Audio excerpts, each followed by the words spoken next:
Bună dimineața! Am avut o noapte foarte lungă și sunt foarte obosită.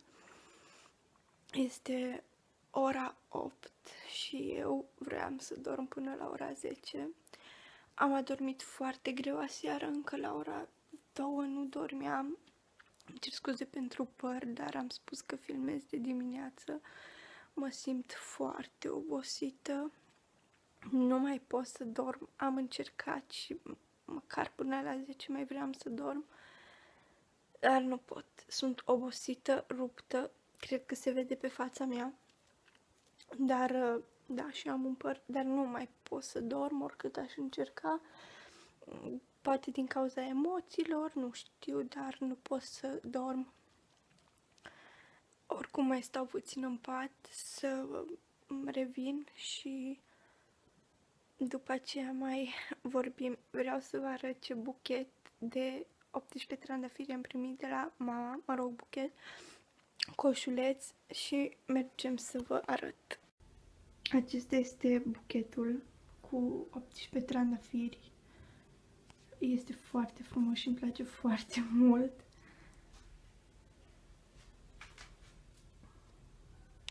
Am ieșit de la machiaj și de la păr, nu am putut să filmez acolo pentru că erau destul de mulți oameni.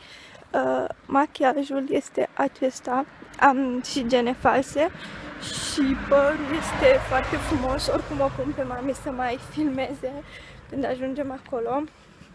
Sunt foarte fericită de ce machiaj mi-a ieșit și o să... Da, părul nu am cum să vi-l arăt, dar vă arăt acasă, mă rog, când este, acum este ora 6, dacă nu mă înșel, dar pe la 7 și un pic o să mă duc la local și, da, am să vă arăt și cum arată, pentru că azi am umflat baloanele dimineață și vă spun sincer că am uitat să filmez, că eram grăbită, așa că în sfârșit mă duc acasă. Mi-e și foarte foame, nu am mâncat azi 2 chiftele și sunt obosită și am să beau un energizant cum ajung acasă, pentru că nu mai pot. Așa că vă las, dragilor, și ne vedem la party!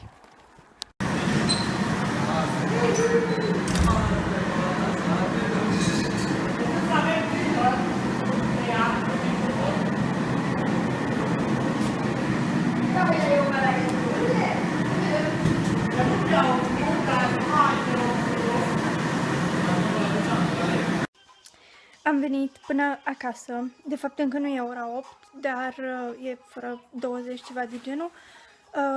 Am fost până dincolo, am și filmat masa și așa, să vedeți cum arată.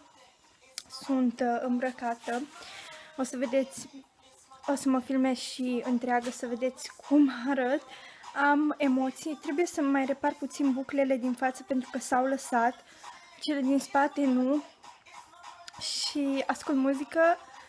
Mai trebuie să îmi duc balerini, o geantă și mă duc înapoi.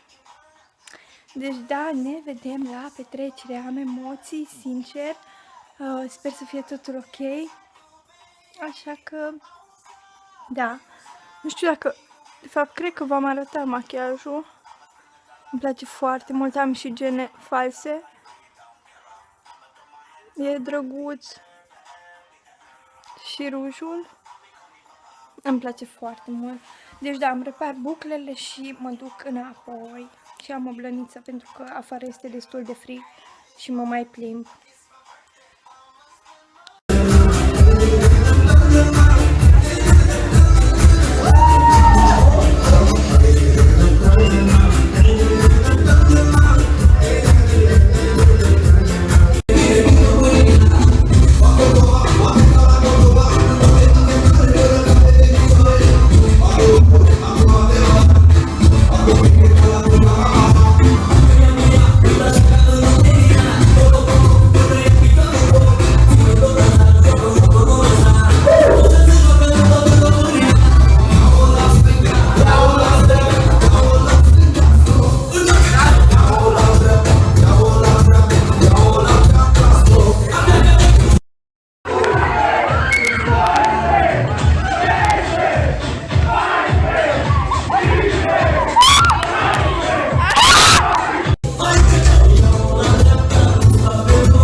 cadouri.